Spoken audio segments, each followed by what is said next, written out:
In this exercise tutorial, I'm going to be taking you through how to do a decline dumbbell fly. So firstly, with the decline dumbbell fly, we need the bench pointing downwards.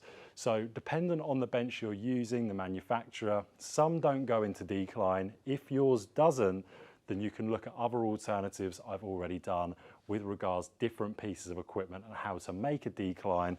Otherwise, this one here, I've got a little handle just on the side of the bench. If I pop that, I can bring this down into an 8% decline for this manufacturer of bench. So what I'm going to do now that that's in place is I've got my dumbbells ready. I'm going to bring them just outside my feet. My feet are hip width apart. I'm going to bring up the dumbbells onto my knees, and from this position I'm going to steadily bring the dumbbells back, bringing my elbows into my sides, bringing the dumbbells into a position where my knuckles are facing the ceiling. I'm going to press the dumbbells up first. Now I want the dumbbells to be in line with my chest. Remember, it's a chest fly. I don't want them in line with my shoulders.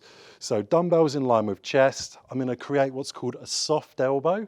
So that simply means I've not got my elbows completely locked out. I've got a very slight marginal bend in the elbow.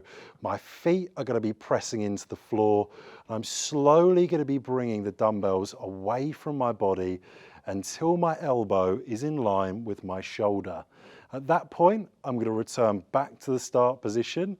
A nice way to think of this is as you're coming out nice and slow, think about trying to hug somebody, and that's the movement ultimately that you're doing. You're doing that hug, bringing the arms wrapped in and the dumbbells closer together.